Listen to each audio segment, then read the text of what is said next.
I created a system of support. And that's like really what showed me that it's more so about the people who show up. It's about the people who choose to show up. And those are the people that you hold dear and you hold close. Jacquelyn, you were an amazing primary caregiver for your mom, and you told your story on social media in a way that, if I can be honest, hopefully without being emotional, I wish I had had early on, you know, that I could have seen someone like you putting their story, I'm gonna get emotional, putting their story out there in a way that was like, this is it, this is my life. I'm a young person and I'm here to care for my mom. So we'll start off, I guess, by saying thank you for doing that. What inspired you to put your story out there? When you begin caring for someone, you just don't know what the journey is at all. And had someone like shared it and was like, well, Monday we such and such and such, and Tuesday is blah, blah, blah, blah. I think that would have helped me not feel so lonely. It's a very isolating experience. And like you're watching your friends live life and have families and move forward, and they're living the dreams that you had also. And it's heartbreaking. And so I think I just needed to validate my own existence also, because your life becomes about someone else, every aspect of it. Yeah, I love that. You were the change you were looking to see in the world. And like, that's really, it's amazing and scary. Were you scared to like, what was your first post? Oh my gosh. Okay, so no, I wasn't scared. I had started a YouTube in 2014 sharing what it was like being someone who stutters. And what that taught me was that people will come. So like, share what you share and you will find your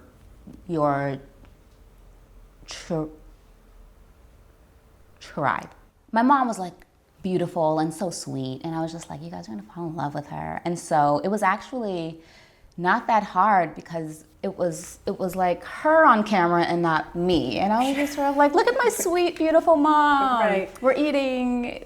She loves to eat, you know, hey. Right. What was really scary was when we went viral. Mm-hmm.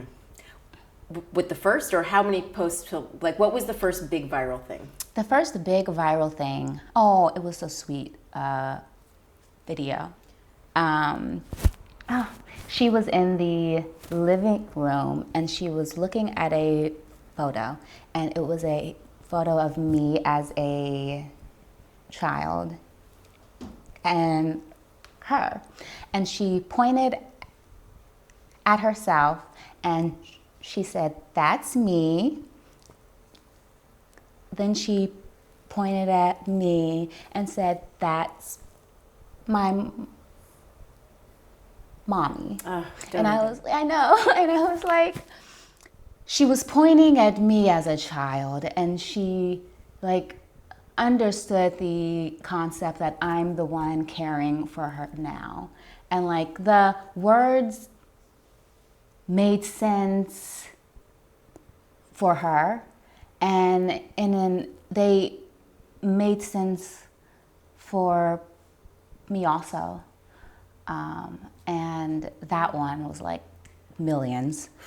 And then it was just an onslaught. Let's talk about the response you get from your online community, which, I've read the comments, of course, and people certainly are so grateful, as am I. But tell us about any specific responses that have stood out to you and how that makes you feel when you hear from people. The responses vary.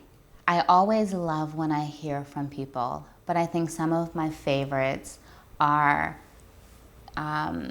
someone who is currently caring for someone who is saying thank you. Just thank you for sharing your story. It tells me that I am not here by myself, which is what I think is most important, like knowing that you're not the only one. Some of the ones that I think really stand out also are people who watched me care for my mom who weren't currently caring for someone, but then they start. And so it's like, I was watching you and like learning your story, but you actually prepared me. And so knowing that we had a role in helping people like maneuver such a challenging chapter makes me feel like we made something out of what is the most devastating experience that we've had, Yeah. It's really beautiful, isn't it? Like when I hear from people who thank us for our work, who say like, I see myself in your story, or I learned something from what you shared or from what you shared, it makes me feel seen. And it's, we're all searching for connection, right? The idea of community is so important, especially when you're caring for someone. I created a system of support, and that's like really what showed me that it's more so about the people who show up. It's about the people who choose to show up, and those are the people that you hold dear and you hold close. Something that I say all the time is, if you are caring for someone, find you a caregiver friend. Find you someone who you see yourself in and who will validate your existence. It's impossible for one person to show up fully for another in every capacity that they may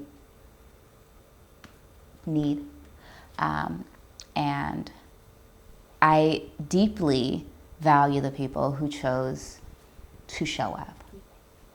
Tell us about, your relationship with HFC. How was HFC able to support you while you were going on this journey with your mom? I won a grant from HFC in 2020, which was when I needed it the most.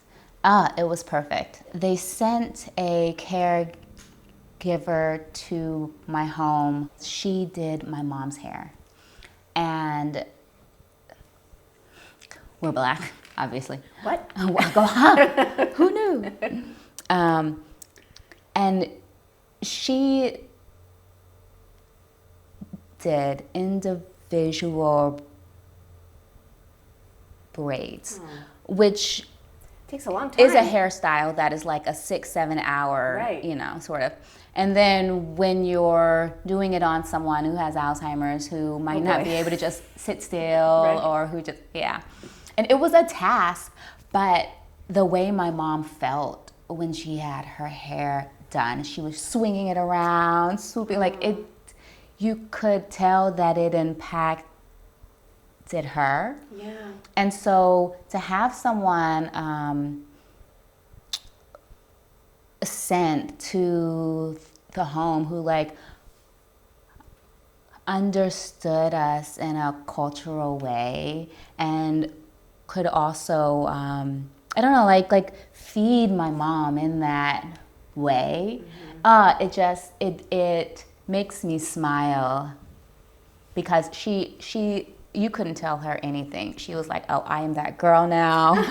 My hair, let me swoop it around. Yeah. And it made her feel like a person. it did, yes, it Yeah. did. It did. Yeah. And so that brought so much joy. Oh, I love hearing that so much. You know, when you sit back, you've put so much of yourself out there. What do you hope that people are taking away from your story? I hope that, firstly, people see the love that my mom and I had. I really hope that that shines. But I think on top of that, I want people to see that when you're caring for someone who has Alzheimer's or any sort of dementia, that they are absolutely still people. They're not just a patient. They have fully lived